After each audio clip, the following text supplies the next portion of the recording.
సైదాబాద్ పూసల బస్తీలో ఘనంగా హర్ ఘర్ తిరంగా యాత్ర. దేశ ప్రధాని నరేంద్ర మోదీ పిలుపు మేరకు సైదాబాద్ పరిధిలో పృథ్వీ కృష్ణ ఆధ్వర్యంలో హర్ ఘర్ తిరంగా యాత్రను ఘనంగా నిర్వహించారు. ఈ కార్యక్రమంలో సైదాబాద్ డివిజన్ మాజీ కార్పొరేటర్ కొత్తకాపు అరుణ రవీందర్ రెడ్డి, మాధవి, పృథ్వీ కృష్ణ, రమణ సింగ్, కొత్తకాపు రవీందర్ రెడ్డి, దినేష్ గౌలికర్, సుధీర్ రెడ్డి, అమర్, పవన్, బస్తీవాసులు, స్కూల్ పిల్లలు పాల్గొని జాతీయ పతాకాన్ని చేతబట్టి ర్యాలీలో ముందుకు సాగారు. సైదాబాద్ ఆర్య సమాజ్ కూడలి నుంచి ధోబీగఢ్ సర్కిల్ వరకు సాగిన ఈ యాత్రలో నాయకులు, కార్యకర్తలు, మహిళలు, సీనియర్ సిటిజన్లు, స్థానిక ప్రజలు పెద్ద సంఖ్యలో పాల్గొన్నారు. జాతీయ జెండాలను చేతబట్టి దేశభక్తి నినాదాలతో ర్యాలీ నిర్వహించారు.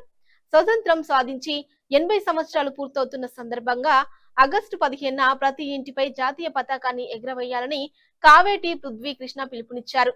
అన్ని వర్గాల ప్రజలు, యువత, విద్యార్థులను ఏకం చేసి వారిలో జాతీయ భావాన్ని పెంపొందించడమే హర్ ఘర్ తిరంగా యాత్రల ప్రధాన లక్ష్యమని తెలిపారు.